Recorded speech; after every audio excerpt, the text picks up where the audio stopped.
Assalamualaikum. Waalaikumsalam. Mari Mbak, silakan masuk. Iya Bu, terima kasih. Mau duduk di sebelah mana, sini atau sini? Di sebelah sana saja. Iya, silakan. Terima kasih, permisi ya Bu. Iya. Oke, gimana nih Mbak Lisa? Duduknya sudah nyaman apa belum? Sudah. Oke, sudah ya. Sebelumnya saya mengucapkan terima kasih karena Mbak Alisa sudah mau datang untuk hari ini menemui saya, meskipun di luar tadi cuacanya terik sekali ya Mbak ya. Iya, terik banget Bu. Iya. Gimana nih kabarnya Mbak Alisa? Alhamdulillah cukup baik sih Bu, cuman tenggorokan agak kurang enak. Kurang enak ya. Jadi Mbak Alisa kalau bisa jaga kesehatan ya Mbak ya. Apalagi musimnya ini tuh memang gak enak sih, soalnya pergantian musim dari panas ke mau ke hujan kan ya. Iya, Iya banget. benar. Iya. Oke, tadi kesini Mbak Alisa jarak antara ke rumah ke sini berapa menit Mbak? Kurang lebih 15 sampai 20 sih, tergantung macet atau enggaknya. Oke, tapi tadi Mbak Alisa kesini macet apa enggak?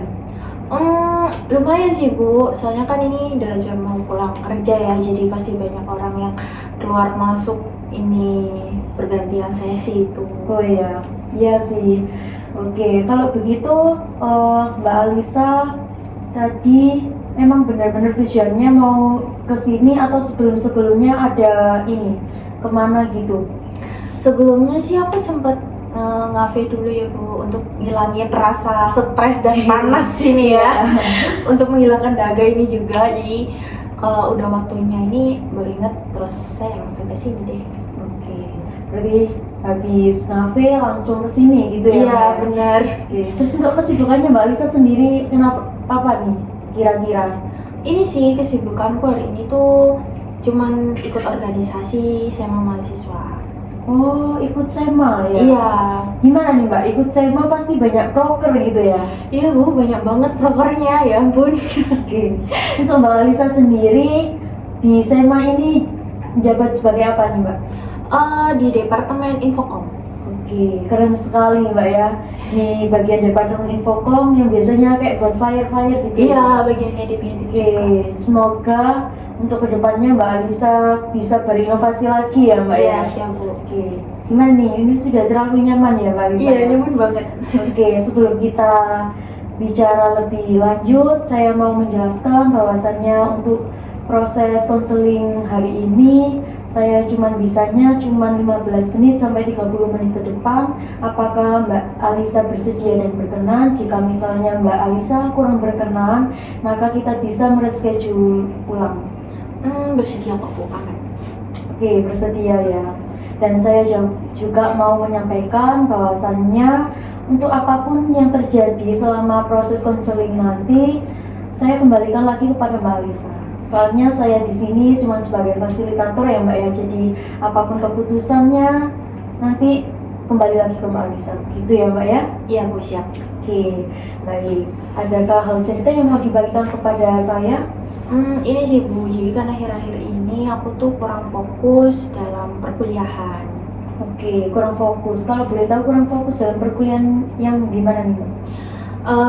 Aku tuh kayak lebih suka pada teori daripada praktek. Di samping itu juga kadang aku tuh nggak bisa fokus, entah karena ngantuk atau karena malas dengerin omongan dosen-dosen itu. Oke, berarti Mbak Alisa ini lebih suka kalau mata kuliahnya itu ke teori ya dibanding praktik. Iya. Terus Mbak Alisa juga itu agak kayak sedikit bosen gitu ya kalau misalnya dosennya menjelaskan tentang praktik bukan ke teori. Dan Mbak Alisa juga ini ya susah ya tidurnya itu tadi ya tergantung.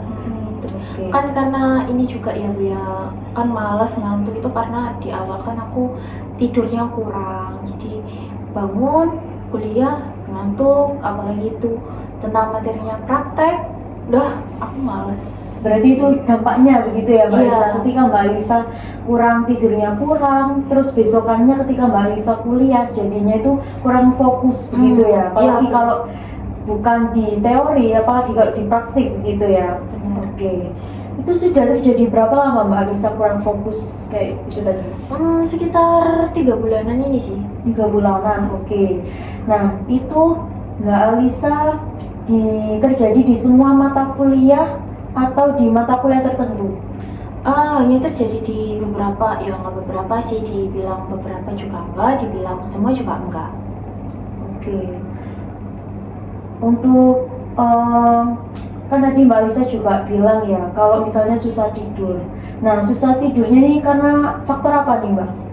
Ini sih Bu, scroll TikTok sama baca-baca kayak novel online gitu. Oke, Mbak Lisa susah tidur karena scroll-scroll TikTok, terus scroll-scroll apa lagi tadi? Novel begitu ya. Online. Oke, nah dari kekuatan apa sih Mbak yang membuat Mbak Alisa itu sampai kok terlalu malam banget gitu loh, sampai malam banget scroll-scrollnya itu?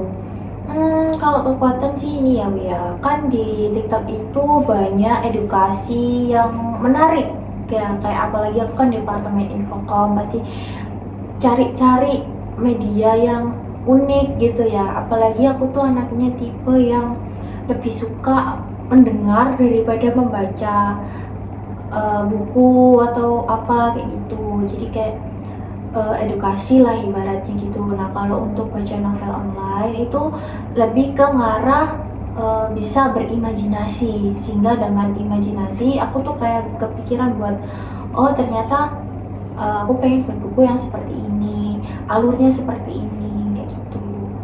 Oke, berarti Mbak Alisa itu tidur terlalu malam karena Mbak Alisa mengeksplor itu tadi ya, Iya. mencari referensi buat Mbak Alisa ini ke depannya mau infokom ini kayak gimana gitu ya, mencari perkembangan terus Mbak Alisa juga membaca novel itu buat referensi, buat ngarang cerita begitu ya. Iya Bu, benar. Oke, itu lumayan baik sih Mbak. Tapi kalau untuk dampak kelemahannya apa nih Mbak? Kalau untuk kelemahannya sendiri sih ini ya Bu ya, jadi waktu tidurnya tuh kan berkurang ya, harusnya tidur jam 8, jam 9, tiba-tiba harus tidur jam 12, jam 1, terus habis itu paginya jadi nggak fokus kuliah karena kurang tidur, kurang istirahat kayak gitu. Oke, lalu upaya apa nih Mbak yang udah Mbak Alisa lakukan untuk mengatasi masalah itu tadi, yang kekurangan tidur itu tadi?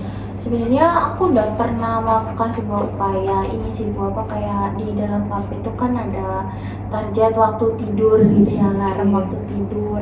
Nah kadang emang aduh masih jam 9 belum ngantuk, tak matiin tapi kebablas gitu loh, jadi kayak gak sadar tiba-tiba udah pagi. Itu sih jadi kayak kurang apa ya, kurang efektif lah bagiku. Oke. Lalu untuk dari segi lingkungan gimana nih respon dari orang tuanya Mbak Alisa ketika tahu Mbak Alisa tidurnya larut malam gitu, gimana? Kalau dari faktor lingkungan, kalau orang tua itu kayak marah ya, kayak misal ketahuan main HP sampai jam 12 gitu ya, HP terus gitu kan. Ini kan jadi kayak, duh iya gitu kan, akhirnya mau nggak mau dimatiin gitu kan. Tapi kadang kalau dengar suara langkah itu aku kayak pura-pura tidur gitu kan, biar nggak dimarahin. Terus kalau udah hilang suaranya baru main lagi, itu sampai kadang jam 3, jam 2 tuh nggak sadar. Terus kalau dari faktor sosial pertemanan sendiri, itu teman-teman tuh kadang masih chat aku sampai jam 11, jam 12 gitu kan, penasaran, mau nggak mau ya aku balas, takutnya ada yang penting atau gimana gitu kan. Jadi ya itu. Oke, jadi kalau dari faktor orang tua, sebenarnya orang tua itu mendukung Mbak Alisa untuk jadi lebih baik ya. Maksudnya mengingatkan Mbak Alisa itu tadi biar tidurnya itu menjadi lebih teratur gitu ya. Tapi untuk dari segi pertemanan, temannya Mbak Alisa ini malah kayak ini ya, agak berdampak kurang baik sama kesehatannya Mbak Alisa. Soalnya itu tadi ya, sesuai dengan yang Mbak Alisa ceritakan, kalau misalnya temennya itu kadang terlalu marah juga masih chat Mbak Alisa begitu ya. Iya Bu, bener banget. Oke, jadi masalahnya Mbak Alisa tadi yang pertama yaitu Mbak Alisa tuh kurang fokus ketika materinya itu tentang praktek ya. Kemudian yang kedua, Mbak Alisa itu susah tidur karena Mbak Alisa itu lebih scroll sosial media seperti kayak novel, terus TikTok untuk mencari referensi begitu ya. Iya Bu, bener banget. Oke, dari skala 1 sampai 10 nih Mbak Alisa. Kalau 1 itu tidak mengganggu, tapi kalau 10 itu sangat mengganggu. Nah, masalahnya Mbak Alisa ini ada di skala berapa nih? Kalau dari skala sih kurang lebih 9,5 sih masalahnya. Wih, cukup tinggi juga ya. Iya, tinggi banget Bu, karena emang mengganggu dan bikin gak nyaman. Oke, jadi tujuannya Mbak Alisa di sini mau mengubah perilaku yang bagaimana nih kalau Mbak Alisa? Kalau dari aku sendiri, aku tuh pengen selain IPK aku bisa naik kan karena praktek ini aku jadi jarang mengikuti gitu ya, jadi IPK aku tuh nggak memuaskan bagi aku, dan aku juga ingin bisa tidur lebih awal, jadi paginya bisa mengikuti kegiatan dengan baik tanpa harus bosen, mengantuk, atau alasan apapun itu. Oke, sebenarnya tujuan Mbak Alisa sudah bagus ya, sesuai dengan rencana. Kalau Mbak Alisa itu ingin mengubah perilaku hidup sehat itu tadi, biar nggak terlalu malam juga, dan mengubah perilaku kebiasaan Mbak Alisa untuk fokus belajar seperti itu ya. Iya, benar. Oke.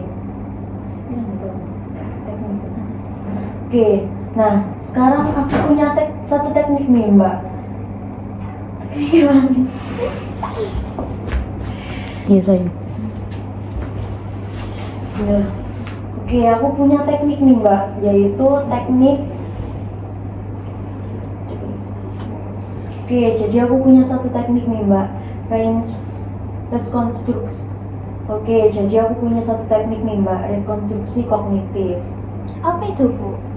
Jadi rekonstruksi kognitif ini usaha untuk mengubah pola pikir yang bertentangan gitu loh, agar menjadi lebih fokus. Nah, tujuannya adalah membantu Mbak Alisa berpikir lebih realistis dan mampu gitu loh, sehingga Mbak Alisa tuh mampu mengubah perilaku itu tadi. Gimana, apakah Mbak Alisa sudah memahaminya? Sudah. Oke, kalau begitu kita lanjut ke langkah-langkah yang harus dicapai Mbak Alisa. Jadi yang pertama itu langkahnya adalah Mbak Alisa itu mengidentifikasi pikiran yang gak masuk akal, kemudian Mbak Alisa menguji kebenarannya. Terus yang ketiga, Mbak Alisa itu menggantinya dengan pikiran yang masuk akal. Dan yang terakhir, serta melatih penerapannya dalam kehidupan nyata. Baik, apakah sampai di sini ada yang perlu ditanyakan? Pikiran nggak masuk akal itu seperti apa sih Bu? Oke, jadi Mbak Alisa tadi kan bilang ya, kalau misalnya Mbak Alisa tadi itu nggak fokus sama nggak bisa tidur. Nah, padahal Mbak Alisa itu di saat menguji kebenarannya, apakah Mbak Alisa nggak bisa tidur lebih awal? Tapi ternyatanya Mbak Alisa bisa tidur lebih awal, bukan? Iya Bu, benar. Oke, berarti sampai sini sudah paham? Sudah paham. Oke, baik. Untuk pekerjaan rumah, saya ngasih tugas Mbak Alisa untuk Mbak Alisa mencatat di setiap harinya. Itu Mbak Alisa, ketika Mbak Alisa merasa memiliki pikiran yang negatif, nah Mbak Alisa itu mencatat tiap berapa menit sekali kemunculan itu muncul. Seperti itu. Apakah bisa diterima Mbak Alisa kalau misalnya saya ngasih pekerjaan kontrak rumah?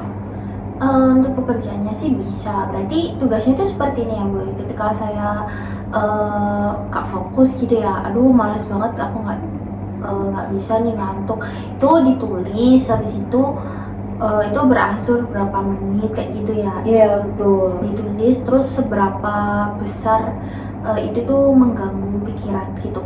Iya, betul sekali. Jadi ketika Mbak Alisa merasa pikirannya itu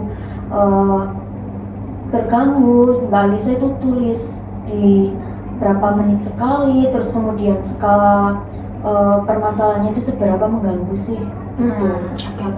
Oke, berarti Mbak Alisa setuju ya dengan kontrak tugas? Oke, baik. Setuju. Baik, untuk selanjutnya mungkin sesi hari ini sudah selesai. Aku mau tanya nih kepada Mbak Alisa, gimana nih perasaannya ketika melakukan proses konseling ini tadi? Udah cukup lega sih Bu ya, jadi saya harus tahu ketika saya nggak fokus itu harus ngapain, terus dengan pekerjaan rumah juga mungkin bisa lebih efektif daripada aku mematikan alarm gitu tadi. Ya itu semoga itu bisa membantuku untuk kedepannya lebih baik. Oke, bagus. Saya yakin Mbak Alisa pasti bisa sih untuk melewati ini menjadi lebih baik lagi. Siap. Oke, namun sebelum mengakhiri sesi konseling ini, saya mau menanyakan kepada Mbak Alisa, kapan Mbak Alisa bisa datang lagi ke sini agar saya bisa melihat bagaimana progresnya Mbak Alisa selama mengerjakan tugas selama 1 minggu ke depan. Minggu depan di hari Senin jam 10, apakah Ibu bisa? Bisa, saya bisa. Oke, berarti harinya tadi hari apa Mbak? Senin. Hari Senin jam 10 ya? Ya. Oke, bisa kok. Berarti minggu depan itu saya akan ke sini lagi untuk menanyakan progres dengan membawa pekerjaan rumah untuk ditunjukkan ke Ibu. Apakah progresnya sudah lebih membaik atau belum? Ya, betul sekali. Jadi Mbak Alisa, minggu depan ketemu dengan saya lagi dengan membawa pekerjaan rumah itu tadi yang sudah dikerjakan Mbak Alisa. Di situ nanti saya melihat progres Mbak Alisa, apakah sudah mencapai target atau belum. Apakah Mbak Alisa jauh lebih baik atau malah jauh menurun gitu ya. Gitu Mbak Alisa. Apakah ada yang ditanyakan lagi? Saya rasa udah cukup sih, Bu. Itu sudah lebih jelas. Oke, baik. Terima kasih. Sekali lagi saya mengucapkan terima kasih kepada Mbak Alisa karena sudah mau dan hadir di sini menemui saya. Dan saya mohon maaf kalau misalnya untuk waktu hari ini terbatas ya Mbak Alisa. Iya, nggak apa-apa, Bu. Namanya juga seorang guru pasti sibuk lah. Ya. Baik, terima kasih atas pengertiannya Mbak Alisa. Ya, kalau gitu saya izin pamit ya Bu ya. Sebelumnya terima kasih juga sudah membantu saya memberikan pekerjaan rumah, terus juga membuat pikiran saya yang kayak malas gitu bisa lebih baik ya. Semoga kedepannya saya bisa progresnya lebih baik lagi ya. Ya, sama-sama Mbak Alisa, saya percaya Mbak Alisa pasti bisa. Ya Bu, kalau gitu saya izin pamit dulu ya Bu ya. Terima kasih ya Bu ya. Terima kasih banyak Mbak Alisa. Iya, hati-hati Mbak.